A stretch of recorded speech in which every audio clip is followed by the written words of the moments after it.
இப்போ நீங்க ஒரு ஐடி கம்பெனில வேலை செய்யறவரா இருந்தாலோ அல்லது மன அழுத்தத்தை குறைக்கிறதுக்கான வழிகளை இன்டர்நெட்ல தேடி இருந்தாலோ மைண்ட்ஃபுல்னஸ், அதாவது கவன குவிப்பு அப்படிங்கிற வார்த்தையை நிச்சயமா கடந்து வந்திருப்பீங்க.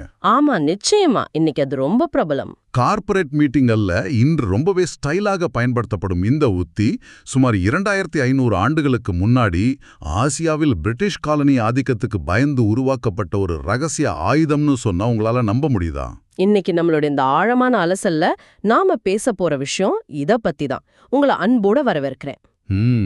ரொம்ப சுவாரஸ்யமான ஒரு தொடக்கம். இன்று நம்மிடம் உள்ள ஆதாரங்கள் தேரவாத பௌத்தம், அதாவது முதியோர்களின் கோட்பாடு என்று அழைக்கப்படும் ஒரு பழங்கால அமைப்போட வரலாறு, அதோட தத்துவம் மற்றும் அதை எப்படி உலகெங்கும் பரவி இன்னைக்கு உங்க ஸ்மார்ட் போன் ஆப் வரைக்கும் வந்திருக்குங்கிற பயணத்தை விளக்குது. சரி, இதை கொஞ்சம் விரிவாக பார்ப்போம். கிடையாது, இன்னைக்கு தெற்காசியாவில இலங்கை, மியான்மர், தாய்லாந்துன்னு பல நாடுகள்ல சுமார் 10 கோடிக்கும் அதிகமான மக்களால் பின்பற்றப்படும் ஒரு வாழும் தத்துவம். 10 கோடி மக்களா?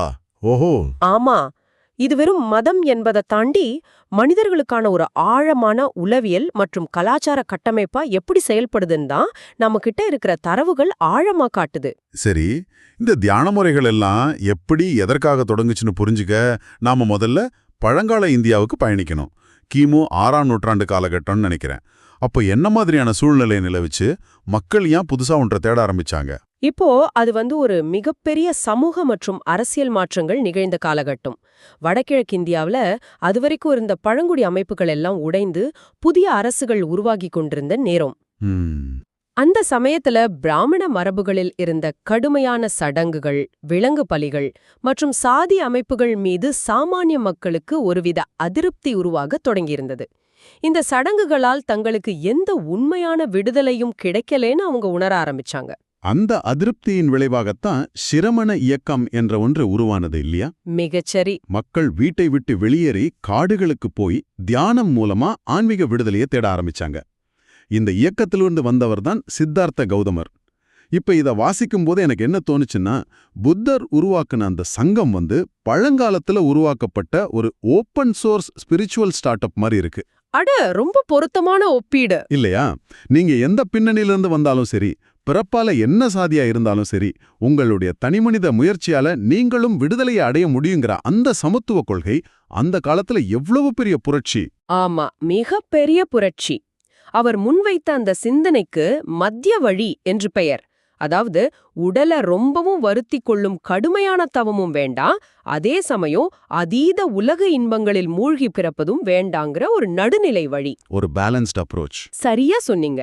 இதுல ரொம்ப கவனிக்க வேண்டிய விஷயம் என்னன்னா, அதுவரைக்கும் சடங்குகளிலும் வெளியிலும் கடவுளை தேடிக்கொண்டிருந்த மனிதர்களை அவர்களின் சொந்த அகசிந்தனைக்கு, அதாவது இன்டர்னல் என்கொயரிக்கு திருப்பியதுதான் பௌத்தத்தின் மிகப்பெரிய வெற்றி. மனிதனின் துயரங்களுக்கு கடவுளிடம் பிராயஷ்சித்தம் தேடுவதை விட்டுவிட்டு மனித மனதை பகுப்பாய்வு செஞ்சிருக்கார். ஆமா, அந்த துயரங்களுக்கான உண்மையான காரணம் என்னன்னு பகுப்பாய்வு செய்யும் ஒரு நடைமுறை தீர்மை அவர் கொண்டு வந்தார். ஆனா இங்க எனக்கு ஒரு மிகப்பெரிய கேள்வி வருது. புத்தர் சுமார் 45 ஆண்டுகள் தனது போதனைகளை தொடர்ந்து வழங்கினார்னு படிச்சேன். ஆனா அப்ப எதுவுமே எழுத்துப்பூர்வமா பதிவு செய்யப்படல. எல்லாமே வாய் வழியா தான் கடத்தப்பட்டிருக்கு. உண்மைதான், எழுத்து வடிவம் அப்ப கிடையாது. அப்படி இருக்கும்போது ஒரு நிறுவனரே இறந்த பிறகு அவர் சொல்லிக் கொடுத்த அந்த அசல் போதனைகளை எப்படி ஒரு வார்த்தை கூட மாறாம பாதுகாத்தார்கள்? அது எப்படி சாத்தியம்? அது ஒரு பிரம்மாண்டமான கூட்டு முயற்சி. புத்தர் இறந்த வெறும் 3 மாதங்களிலேயே முதல் மாநாடு கூட்டப்பட்டது. சுமார் 500 மூத்த துறவிகள் ஒன்னா சேர்ந்து இதை செய்தார்கள். ஓ, அத்தனை பேருமாவா? ஆமாம். அவர்கள் எப்படி இதை பாதுகாத்தார்கள் என்றால், ஒரு துறவி புத்தரின் போதனைகளை சத்தமாக சொல்வார், மற்ற துறவிகள் அனைவரும் சேர்ந்து அதை திரும்ப சொல்வார்கள். ஒரு சேர உச்சரிக்கிறது, அதாவது சாண்டிங் பண்றது. எக்ஸாக்ட்லி. இப்படி கூட்டாக சேர்ந்து உச்சரிப்பதன் மூலம் யாராவது ஒருவர் தவறு செய்தாலும் உடனே திருத்திவிட முடியும். இப்படித்தான் பல தலைமுறைகளுக்கு வாய் வழியாகவே ஒரு எழுத்து கூட மாறாமல் போதனைகள் பாதுகாக்கப்பட்டன. கூட்டாக சேர்ந்து உச்சரித்து மனப்பாடம் செய்வது கேட்கவே ரொம்ப பிரமிப்பா இருக்கு. ஆனா காலப்போக்குல காலம் மாறிடுச்சு, நாமளும் கொஞ்சம் விதிகளை தளர்த்திக்கலாமேன்னு யாராவது கேட்டிருப்பாங்களே. மனித இயல்புதானே அது. கண்டிப்பா கேட்டாங்க. புத்தர் மறைந்து சுமார் 100 வருடங்கள் கழித்து நடந்த 2வது மாநாட்டில் இதுதான் மிகப்பெரிய பிரச்சனையாக வெடித்தது. என்னாச்சுங்க? சில துறவிகள் தங்கம் மற்றும் வெள்ளியை நன்கொடையாகப் பெறுவது, மதியத்திற்கு மேல் சாப்பிடுவது போன்ற ஒரு 10 சிறு தளர்வுகளை கேட்டார்கள். ஆனால் முதியோர்கள் எனப்படும் மூத்த துறவிகள் அதை வன்மையாக மறுத்துவிட்டார்கள். தளர்வுகளுக்கு இடமில்லைன்னு சொல்லிட்டாங்க. ஆமா, புத்தர் என்ன சொன்னாரோ அது இம்மியளவும் மாறக்கூடாது என்று கண்டிப்பாகச் சொல்லிவிட்டார்கள். ஓ, அந்த பிளவிலிருந்து தான் தேரவாதத்தின் தீவிர பழமைவாதம் உருவாகியிருக்கு. விதியை தளர்த்த கேட்டவங்க பிரிஞ்சு போயிட்டாங்க. ஆனா இந்த முதியோர்கள் அசல் விதிகளை கெட்டியா பிடிச்சுக்கிட்டாங்க. நான் படிச்ச வரைக்கும் இதெல்லாம் கிபி முதல் நூற்றாண்டுல இலங்கையில பனை ஓலைகள்ல எழுத்துப்பூர்வமா பதிவு செஞ்சாங்க. ஆமா, அதுதான் திபிட்டகம் அல்லது 3 கூடைகள் அப்படின்னு சொல்றாங்க. எனக்கு அந்த விதிகளின் புத்தகம் பத்தி தெரிஞ்சுக்கணும். அந்த வினய பிடகம் அவ்வளோ கடுமையானதா? மிகவும் கடுமையானது. துறவிகளுக்கான அந்த விதிகளின் தொகுப்பை எடுத்து பார்த்தால், பிக்குகளுக்கு, அதாவது ஆண் துறவிகளுக்கு 227 விதிகள் இருக்கின்றன. அதேபோல பிக்கணிகளுக்கு, பெண் துறவிகளுக்கு 311 விதிகள் இருக்கின்றன. ஒரு நிமிஷம் இருங்க. ஆண்களுக்கு 227 விதிகள், ஆனா பெண்களுக்கு 311 விதிகளா? ஏன் இந்த வித்தியாசம்? அது அந்த கால சமூக அமைப்பை பிரதிபலிக்கிறது. பெண் துறவிகளின் பாதுகாப்புக்காகவும் சமூகத்தில் அவர்கள் மீது எந்த விமர்சனமும் வந்துவிடக்கூடாது என்பதற்காகவும் கூடுதல் கட்டுப்பாடுகள் விதிக்கப்பட்டன. ஒவ்வொரு விதிக்கு பின்னாலும் சமூகத்துல நடந்த ஏதாவது ஒரு சம்பவம் பின்னணியா இருக்கும். ஓஹோ, அப்படி ஒரு காரணம் இருக்கு. ஆமா, இதை தவிர தீப்பிடகத்திலுள்ள மற்ற 2 கூடைகளும் மிக முக்கியமானவை. சுத்தா பிடகம் என்பது சாமானிய மக்களுக்கான வாழ்வியல் நெறிகள் மற்றும் புத்தரின் உரையாடல்களை கொண்டது. சரி, அப்போ மூன்றாவது அபிதம்ம பிடகம். இது மனித மனம் மற்றும் பிரபஞ்சத்தின் அடிப்படை கூறுகளை பற்றி மிக ஆழமாக பேசும் ஒரு உளவியல் மற்றும் தத்துவ பகுப்பாய்வு. இதை ஒரு பெரிய கண்ணோட்டத்துல பார்த்தா, அசல் விதிகளை இம்மி அளவும் மாறாமல் பாதுகாக்க அவர்கள் காட்டிய தீவிரமே 25,000 ஆண்டுகள் கழித்தும் அந்த போதனைகள் சிதைக்கப்படாமல் இருக்க காரணம். சரி, விதிகளையும் போதனைகளையும் இவ்வளவு நுணுக்கமாக கஷ்டப்பட்டு பாதுகாத்து விட்டார்கள்.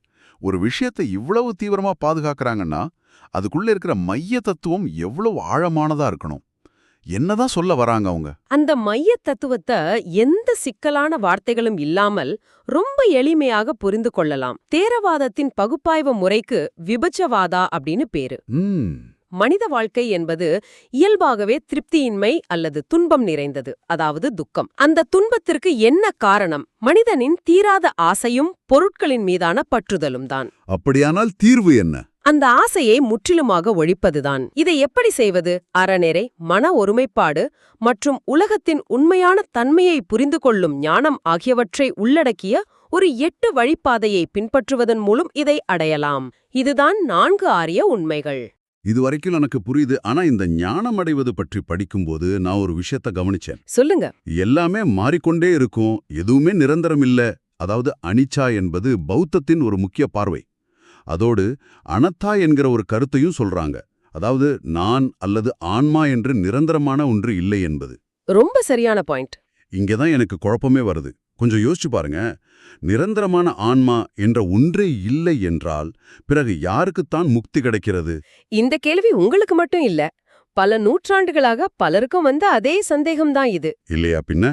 ஆமா, தேரவாதம் இதை எப்படி அணுகுகிறது என்றால், மனிதன் என்பவன் நிரந்தரமான அழியாத ஒரு ஆன்மா அல்ல. அவன் உடல், உணர்வுகள், சிந்தனைகள் மற்றும் விழிப்புணர்வு ஆகியவற்றின் ஒரு தொடர்ச்சியான ஓட்டம் அல்லது ஒரு கூட்டுக்கலவை மட்டுமே. இதை நான் எப்படி புரிஞ்சுக்கிறேன்னா, ஒரு லெகோ விளையாட்டுப் பொருட்களை கற்பனை செய்து பாருங்கள்.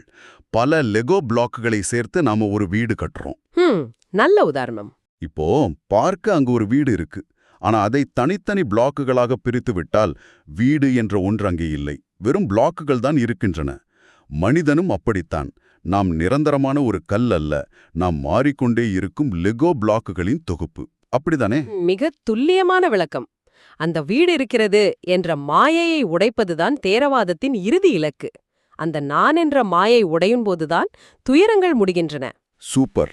இதை அடைவதற்குதான் அவர்கள் சமதா மற்றும் விபாசனா தியானங்களை பயன்படுத்துகிறார்கள். விபாசனா என்றால் உள்ளபடி பார்ப்பது.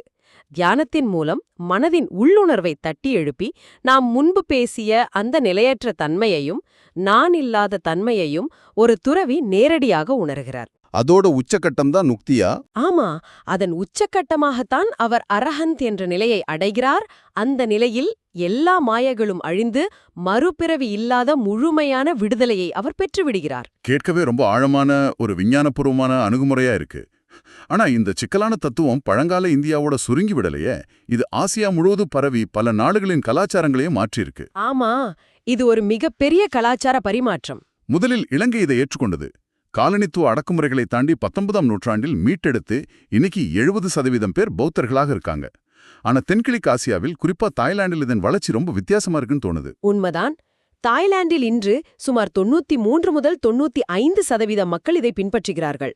அங்கே இது ஒரு மையப்படுத்தப்பட்ட அரச மதமாக சமூகத்தோட இரண்டர கலந்துவிட்டது. அரச மதமாவே மாறிடுச்சு. ஆமா, ஆனா அதே தாய்லாந்தில்தான் காடு சார்ந்த தியான மரபு, அதாவது ஃபாரஸ்ட் ட்ரெடிஷன் என்ற ஒன்று இருக்கிறது.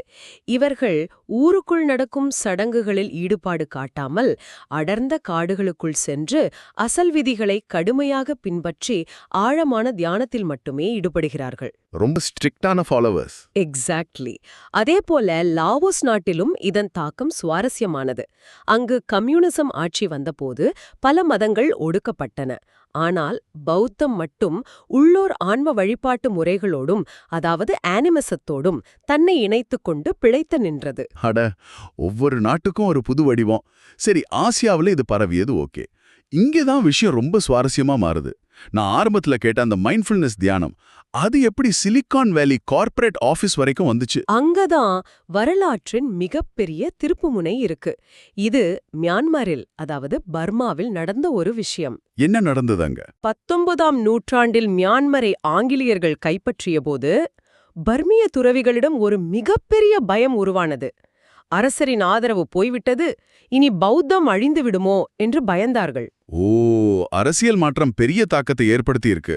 ஆமாம், அதுவரைக்கும் விபாசனா தியானம் என்பது துறவிகளுக்கு மட்டுமே சொந்தமான மடாலயங்களுக்குள் ரகசியமாக வைக்கப்பட்டிருந்த ஒரு பயிற்சி. ஆனால் தர்மத்தை காப்பாற்ற வேண்டுமென்றால் இதை சாதாரண மக்களுக்கும் கற்றுக் கொடுக்க வேண்டும் என்று லெடி சயாதாவ் மற்றும் மகசி சயாதாவ் போன்ற துறவிகள் முடிவெடுத்தார்கள். வாவ்! காலனித்துவ ஆதிக்கத்தால் அழியப் போகிறது என்ற பயத்தில் தங்களது பழமையான ஒரு விதியை உடைத்து சாமானியர்களிடம் அதை கொண்டு சேர்த்திருக்கிறாங்க.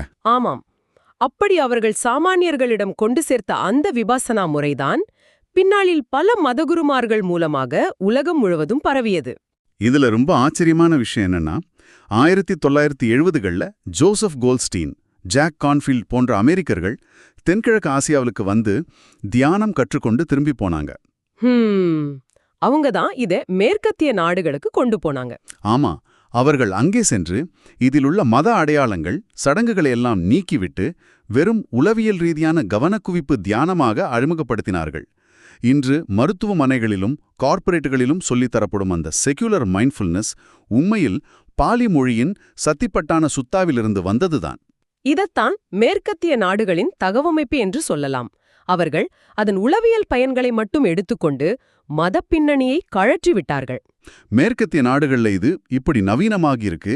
ஆனா பாரம்பரிய தேரவாதம் இன்று தனது சொந்த நாடுகளுக்குள் சந்திக்கும் நவீன கால சவால்கள் என்ன? குறிப்பா பெண்கள் சார்ந்த ஒரு பெரிய விவாதம் நடந்துட்டு இருக்குன்னு கேள்விப்பட்டேன். தேரவாத மரபில் முழுமையான பெண் துறவிகளுக்கான தீட்சை முறை பல நூற்றாண்டுகளுக்கு முன்பே அழிந்துவிட்டது. ஓ, அப்படியே வழக்குழுந்து போயிடுச்சா? ஆமாம். இப்போ நவீன காலத்தில் பெண்கள் மீண்டும் அதை எப்படி கேட்பது, அதை எப்படி தொடங்குவது என்பதில் நாடுகளுக்கிடையே கடுமையான கருத்து வேறுபாடுகள் உள்ளன. இதை பற்றி தான் நான் படித்துக் கொண்டிருந்தேன். இலங்கை இந்த விஷயத்துல 1996ல் ஒரு பெரிய முடிவு எடுத்திருக்கிறார்கள். அழிந்து போன அந்த மரபை மகாயான மரபுகளின் உதவியோடு மீண்டும் கொண்டு வந்து பெண்களுக்கு தீட்சை வழங்கி வருகிறார்கள். ஆமாம், அது இலங்கையோட நிலைப்பாடு. ஆனால் தாய்லாந்தில் நிலைமை நேர்மாறாக இருக்கிறது. அவர்களின் 1928 சட்டப்படி பெண்கள் முழுமையான துறவியாவதை அரசாங்கமே தடை செய்திருக்கிறது. மீறி செயல்படுபவர்களை கைது செய்யும் அளவுக்கு அங்கே சட்டச்சிக்கல்கள் உள்ளனவாமே. அதுதான் தற்போதைய கலநிலவரம். இதெல்லாம் எதை உணர்த்துகிறது? சாதி, பிறப்பு என எந்த வேறுபாடும் இல்லாமல் அனைவரும் முக்தி அடையலாம் என்ற சமத்துவ கொள்கையோடு தொடங்கிய ஒரு அமைப்பு இன்று பாலின சமத்துவத்தில் இவ்வளவு பெரிய சட்ட போராட்டங்களை சந்திப்பது ஒரு ஆச்சரியமான முரண்பாடாக இல்லையா? இது ஒரு முக்கியமான கேள்வியை எழுப்புகிறது. இது ஒரு மிகப்பெரிய தத்துவவாதம் மற்றும் சட்டப்பூர்வமான மோதல்னு சொல்லலாம். நாம எந்த பக்கமும் சாயாம இத பார்த்தோம்னா, ஒரு பக்கம் பழைய வினய விதிகளை இம்மி அளவும் மீறாம அப்படியே பாதுகாக்க வேண்டும் என்ற தேரவாதத்தின் ஆழமான அடிப்படை கொள்கை இருக்கிறது. மரபை பாதுகாப்பது. மறுபக்கம் காலத்திற்கேற்ற நவீன உலகத்தின் சமத்துவ குரல்கள் ஒலிக்கின்றன. அவர்கள் பல ஆயிரம் ஆண்டுகளாக தங்கள் பாரம்பரியத்தை காப்பாற்றிக் கொண்டு வந்திருக்கிறார்கள். ஆனால் அதே சமயம் நவீனத்துவத்தின் இந்த நியாயமான கேள்விகளுக்கும் அவர்கள் பதில் சொல்ல வேண்டிய கட்டாயத்தில் இன்று இருக்கிறார்கள். ரொம்ப சரியான பார்வை. பழங்கால சடங்குகளுக்கு எதிரான ஒரு புரட்சியாக தொடங்கி எந்த தொழில்நுட்பமும் இல்லாத காலத்தில் வெறும் மனித நினைவாற்றலை மட்டுமே நம்பி விதிகளை பாதுகாத்து காலனி ஆதிக்கத்தை தப்பிப் பிழைத்து இன்று உலகமே வியக்கும் ஒரு மைண்ட்ஃபுல்னஸ் தியான முறையாக பரிணமித்துள்ள தேரவாத பௌத்தத்தின் பயணம் உண்மையிலேயே பிரம்மாண்டமானது. நிச்சயமா இது வரலாற்றில் ஒரு தனித்துவமான அத்தியாயம். நாம் இந்த ஆழமான அலசலின் இறுதிக்கு வந்துவிட்டோம். இதையெல்லாம் தாண்டி உங்களை சிந்திக்க வைக்கக்கூடிய ஒரு முக்கியமான கேள்வியோடு நாம் இதை நிறைவு செய்யலாம் என்று நினைக்கிறேன். எல்லாமே மாறிக்கொண்டே இருக்கும், எதுவுமே நிரந்தரமில்லை என்பதுதான் பௌத்தத்தின் மிக அடிப்படையான கொள்கை. அப்படியிருக்க அந்த போதனைகளை மட்டும் எந்த மாற்றமும் இல்லாமல் 2500 ஆண்டுகளாக நிரந்தரமாக பாதுகாக்க தேரவாத பௌத்தம் முயற்சிப்பது ஒரு அழகான முரண்பாடு இல்லையா? இதை பற்றியும் நீங்களும் கொஞ்சம் சிந்தித்து பாருங்கள். ஆமா, ரொம்ப ஆழமான ஒரு சிந்தனை இது. இப்போது வீடியோ இறுதி பகுதி.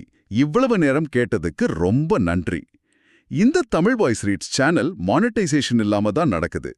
இந்த ஆடியோ புத்தகம் உங்களுக்கு பயன் தருது என்று நினைத்தால் இந்த முயற்சி தொடர்ந்து போக உங்க ஆதரவு மிகவும் உதவும். என்னுடைய இந்த முயற்சிக்கு நன்கொடை அளிக்க விருப்பம் இருந்தால் டிஸ்கிரிப்ஷன்ல கொடுக்கப்பட்டுள்ள UPI ID மூலம் வழங்கலாம். உங்களால் முடிந்த அளவு போதும். சிறிய ஆதரவும் பெரிய உதவிதான். இந்த வீடியோ உங்களுக்கு பயனுள்ளதாக இருந்தால் சப்ஸ்கிரைப் பண்ணுங்க, மற்றவர்களுக்கும் பகிர்ந்து கொள்ளுங்கள். இந்த கருத்துக்கள் அவர்களுக்கும் தேவையாக இருக்கலாம். லைக் பண்ணுங்க, உங்க கருத்துக்களை கமெண்ட்ல பகிருங்கள். மனப்பூர்வமான நன்றி.